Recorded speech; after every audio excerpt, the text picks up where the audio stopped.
키 컸으면 세상 모든 부모는 우리 아이가 키 컸으면 하고 바라는데 이런저런 이유로 생각보다 성장 저하를 겪는 아이가 많다고. 성장 저하란 같은 나이와 성별을 가진 아이의 평균 신장보다 300분의 수 미만에 속하는 경우를 말하는데, 쉽게 말해서 또래 100명 중 키 순서가 앞에서 세 번째 안에 속하면 저신장에 해당된다고. 톡톡 건강 토크, 오늘은 성장 저하에 대해 알아보고 우리 아이들의 키와 마음이 쑥쑥 자라게끔 도와주자. 네, 예전에는 집집마다 벽에 키를 잰 흔적들이 있었습니다. 요즘에는 뭐 키 재는 기기가 다 있기 때문에 그런 모습을 보기가 좀 많이 힘들어졌는데, 그러고 보면 예나 지금이나 부모님들께서 우리 자녀들의 키가 얼마나 컸는지 또 앞으로 얼마나 클지가 큰 관심사인 것 같습니다. 네, 사실 아이마다 키가 훌쩍 크는 시기가 다르다고는 하지만 네. 내 아이가 또래보다 많이 작다면 고민거리가 아닐 수가 없겠죠. 네.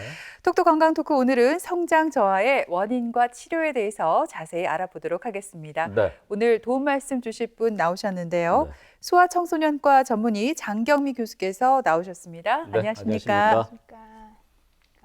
네, 그럼 먼저 3분 브리핑을 통해서 성장 단계를 살펴보고 성장 저하의 정확한 개념부터 짚어보도록 하겠습니다. 교수님 부탁드리겠습니다. 네. 저희가 아이들이 이제 성장 저하라고 많이 외래들 오시는데요. 그러면 이제 과연 정상적인 성장은 어떤지 먼저 알아보시는 게 좋을 것 같습니다. 그래서 성장 단계가 여러 가지가 있는데, 태아기 때는 주로 28주까지 길이 성장을 하게 되고 그 이후로는 체중이 증가하는 시기입니다. 유아기 때는 제1 급성장기라고 하고 만 1세에서부터 2세까지 영양 상태에 주로 의존하는 성장하는 시기입니다. 이때 성인 신장의 25%까지 성장을 하게 됩니다. 그 다음에는 성장이 완만해지는 소화기 시기인데요. 성장 호르몬에 의존하는 성장하는 시기이고, 이때는 평균 1년에 한 5cm에서 6cm 정도 자라게 됩니다. 그 이후에는 이제 흔히들 말씀하시는 급성장기, 사춘기 시기를 맞게 됩니다. 제2 급성장기라고 해서 이때는 성장 호르몬과 성 호르몬에 의존해서 성장하는 시기이고, 그 다음 시기는 성인기로 성인이 멈추는 시기입니다. 성장에 영향을 미치는 요소들은 여러 가지가 있는데, 보시는 바와 같이 유전적인 거나 운동, 영양, 사춘기, 질병, 수면, 스트레스, 모든 것들이 성장에 영향을 미칠 수가 있습니다. 이제 유전적인 것은 어머니, 아버지의 키가 작은 경우 아이가 작아지는 그런 경우를 얘기를 하고, 또는 이제 체질성 성장 지연이라는 것도 있는데 추후에 설명을 다시 한번 드리겠습니다. 그리고 운동이나 영양, 사춘기, 질병, 수면, 스트레스를 잘 관리했을 때 우리 아이들한테 좋은 성장에 영향을 미친다고 할 수 있습니다. 보시는 표는 2017년 표준 성장 곡선인데요.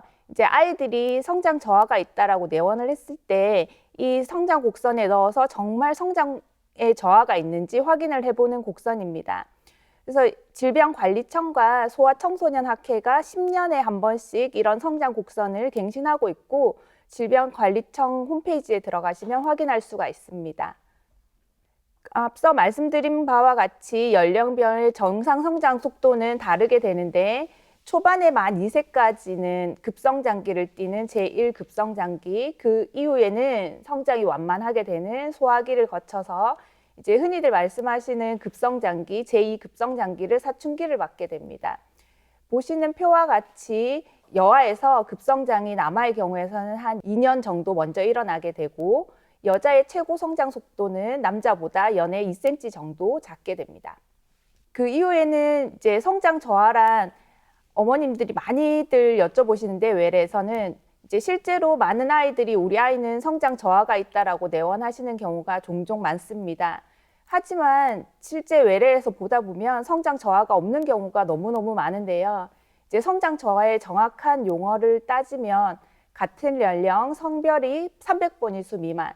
이제 예를 들어서 만 5살짜리 아이가 남자아이가 왔을 때 만 5살짜리 남자아이들이 생년월일이 같은 아이들을 100명 늘어뜨렸을 때 한 3번 밑에 아이들을 300분의 수 미만이라고 얘기합니다. 그 옆에 보시는 표와 같이 성장 속도가 25, 100분의 수 미만. 그러니까 첨의 성장은 아주 300분위수 미만의 저신장이 아니다 하더라도 1년에 4cm 미만으로 크는 성장 속도의 지연이 있으면 이것 또한 성장 저하라고 할 수 있습니다.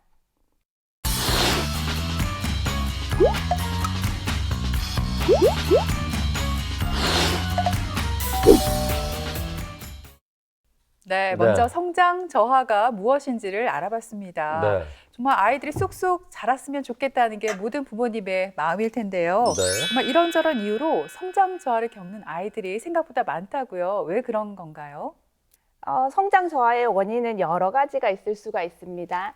보시는 바와 같이 첫 번째 가족성 저신장이 있고 두 번째 체질성 성장 지연이 있습니다. 성장 호르몬 결핍증도 성장 저하의 원인이 될 수가 있고 내분비적 문제 또한 성장 저하의 원인이 될 수 있습니다. 마지막으로 기타 증후군이라고 적혀 있는데 이제 다운 증후군이나 터너 증후군 이런 것들도 성장 저하의 원인이 됩니다. 첫 번째 간단하게 살펴보시면 이제 가족성 저신장인 경우도 외래에서 흔하게 만날 수 있는 군입니다. 부모의 키가 작은 경우 이제 환자를 제일 처음에 성장 곡선의 점을 보시면 아이는 한 3에서 4%, 100명 중에 한 3번째에서 4번째 정도로 내원을 하였습니다. 그 다음에 왔을 때도 한 3번째에서 4번째, 그 다음에 왔을 때도 한 3번째에서 4번째 정도입니다. 그래서 이 환자 같은 경우에서는 1년에 5cm 이상의 정상 성장 속도를 가지게 되고 그러나 환자는 항상 키가 낮은 백분위수를 가지기 때문에 성인의 최종 키는 작은 편이 됩니다. 이런 것들을 가족성 저신장이라고 얘기를 합니다. 두 번째로 저신장의 원인 중에 체질성 성장 지연도 있습니다. 체질성 성장 지연은 외래에서 또한 흔하게 만날 수 있는 경우인데요. 환자 처음에 보시면 한 3번에서 4번 정도로 내원했었고 그 다음에도 비슷한 정도였습니다. 그러나 아이가 사춘기 후반으로 갈수록 성장 속도가 빨라지는 것을 확인할 수가 있는데 이러한 경우는 이제 가족성이 있고 이제 골연령이라고 해서 엑스레이를 찍어 보게 되는데 이제 자기의 나이보다 뼈 나이가 어린 경우가 흔하게 볼 수 있습니다. 그리고 사춘기 발년도 지연되는 경우가 흔하고 그러나 이제 환자가 왔을 때 처음에는 한 3번에서 4번 정도이지만 사춘기 후반으로 갈수록 키가 점점 증가돼서 최종 키는 정상적으로 볼 수 있습니다. 성장 호르몬 결핍증 아이들도 외래에서 흔하게 만날 수가 있습니다. 이런 아이들은 처음에 이제 출생력까지 다 물어보게 되는데요. 처음에 환자는 키가 작지 않은 편이었으나 성장 속도가 1년에 4cm 미만으로 성장 속도의 감소가 있습니다. 그래서 아이는 100명 중에 순번이 점점 작아지는 것을 경험합니다. 그래서 키는 300분위수 미만이 되겠고 이런 환자들의 문진을 했을 때 성장 속도가 연에 4cm 미만입니다. 앞서 말씀드린 대로 아이들이 왔을 때 이제 뼈 나이를 보게 되는데 뼈 나이가 지연되는 경우가 흔하고 성장 호르몬은 지방의 분해를 하는 효과도 있기 때문에 이런 환자들은 체감 비만 등도 관찰되게 됩니다. 네, 앞에서 우리 아이의 성장을 방해하는 원인 가운데 하나로 이 성장 호르몬 결핍증을 말씀해 주셨는데요. 성장 호르몬이라는 게 정확하게 뭔지가 좀 궁금하고요, 교수님. 또 좀 어떤 경우에 성장 호르몬 검사를 받아봐야 할까요? 네, 성장 호르몬은 머리 쪽에 뇌하수체라는 아주 작은 부분에서 나오게 됩니다. 이런 뇌하수체에서는 우리 몸을 관장하는 여러 호르몬이 나오게 되는데 그 중에 하나가 성장 호르몬입니다.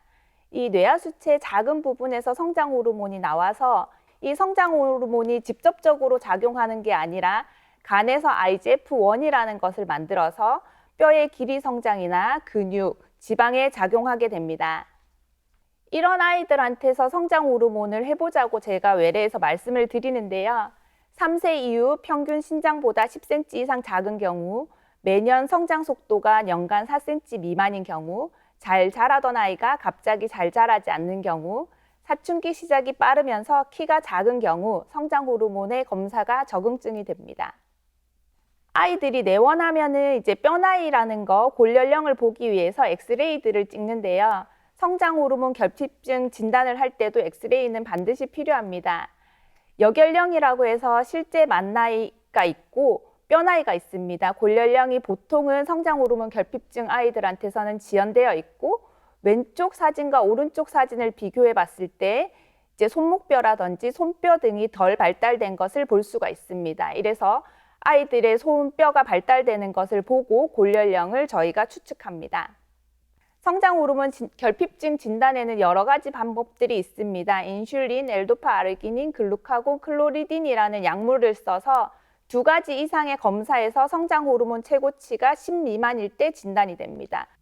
성장 호르몬 결핍증 진단을 받았어요. 빨리 이제 치료를 받아야 될 텐데 교수님, 제 주변에도 보면 성장 호르몬 주사를 맞는 경우가 꽤 있거든요. 네.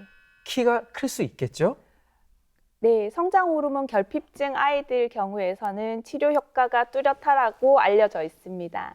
이런 성장 호르몬 치료는 주당 6회에서 7회로 분할해서 밤에 자기 전에 피하 주사를 하게 됩니다.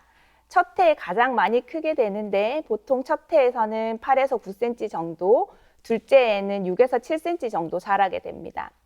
이런 성장 호르몬 치료는 5세 이전 일찍 치료하는 경우에 최종 성인 키는 더욱 크게 돼서 조기 진단과 치료가 중요하다고 할 수 있습니다.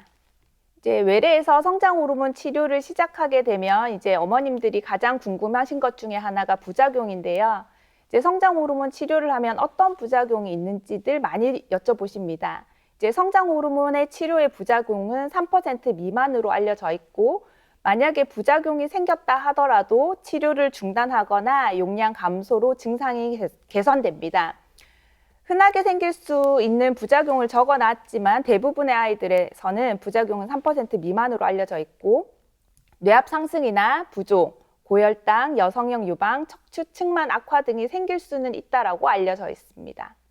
저희 병원에서 진단받은 사례를 몇 가지 소개하겠습니다. 첫 번째 사례입니다. 12살 여아가 최근 성장이 잘 되지 않으며 사춘기 발달이 없어서 전원되는 환아입니다. 이제 여자의 경우에서는 보통 10세에서 11세경에 사춘기 발달이 있는데, 이 환자는 12살인데 사춘기 발달이 전혀 없고 최근 성장이 잘 되지 않는다라고 내원했습니다. 검사를 시행했었고 프리티포라고 하는 갑상선 호르몬이 3.43으로 측정됐습니다. 정상은 10에서 한 25 정도인데 굉장히 낮은 수치입니다. 그래서 어렵지 않게 갑상선 기능 저하증으로 진단이 됐던 케이스고, 이 환자의 경우에서는 성장 호르몬 치료는 불필요하고 갑상선 저하 치료만으로도 성장이 잘 되는 것을 볼 수 있었습니다. 두 번째 사례입니다. 6세 남아가 최근 성장이 잘 되지 않는다라고 내원했습니다. 이제 문진을 했을 때 제가 늘 어머니께 작년에 얼마나 컸어요? 라고 여쭤보는데요. 작년에 2cm 정도 자랐다라고 합니다. 엑스레이를 찍어봤을 때 뼈나이라고 하는 것은 6세 남아가 3세로 측정이 돼서 뼈나이가 어린 것을 확인할 수가 있었고, 1년에 4cm 미만이 자란다라고 하면 성장 저하가 있다라고 해서 성장 호르몬 자극 검사를 하는 적응증이 되는데, 이 환자도 성장 호르몬 결핍증으로 진단됐던 환자입니다. 그래서 이 환자 경우에서는 어린 나이에 성장 호르몬 치료를 시작해서 환자는 현재는 성장이 잘 되고 있는 것을 볼 수가 있습니다. 세 번째 사례입니다. 12살 된 남아가 최근 성장이 잘 되지 않다고 내원했습니다. 이 환자도 1년에 한 2에서 3cm 정도 자랐다라고 내원을 해서 실제 성장 장애가 있다라고 생각이 됩니다.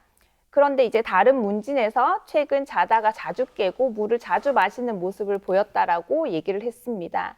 이거는 이제 요붕증과 관련된 건데 아마 뇌하수체 쪽에 문제가 있을 거라고 생각이 들었습니다.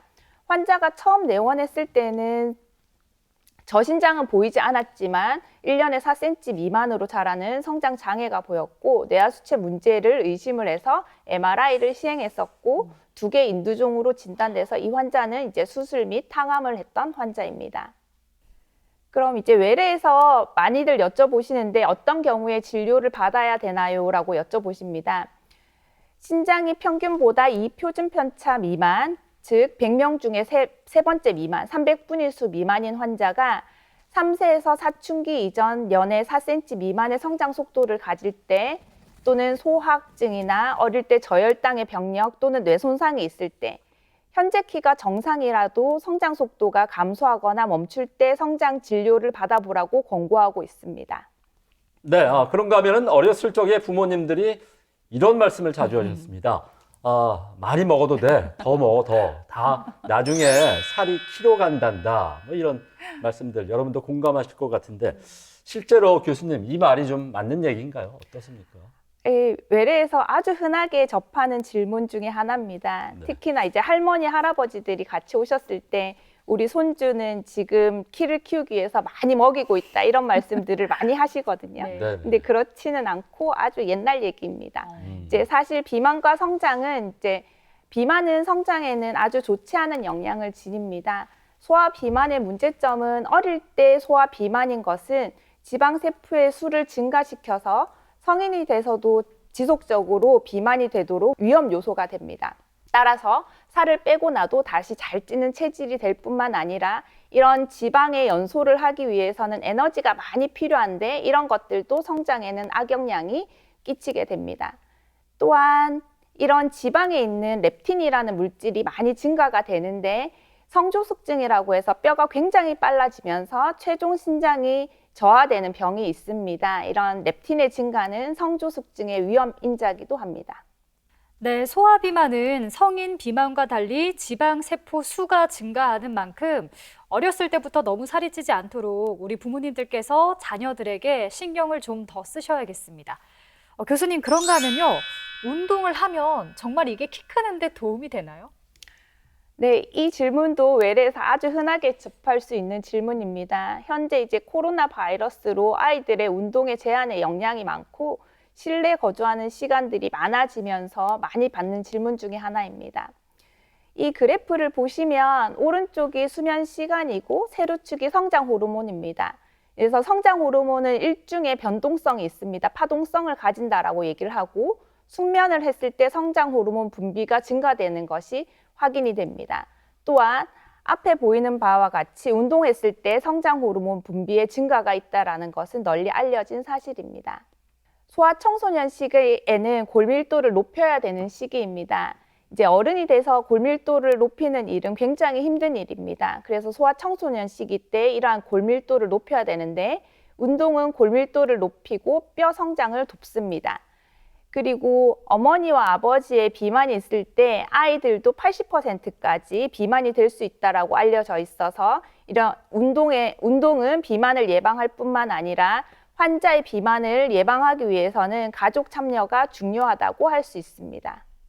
운동이 여러모로 참 도움이 되네요. 골밀도도 높이고 또 뼈 성장을 돕고 소화 비만까지 예방하니까 저도 이참에 가족이 함께 할 수 있는 좀 운동을 생각을 해봤거든요. 제가 6살 된 아들이 있어요. 그래서 농구를 좀 같이 해보면 어떨까 싶은데 어떻습니까?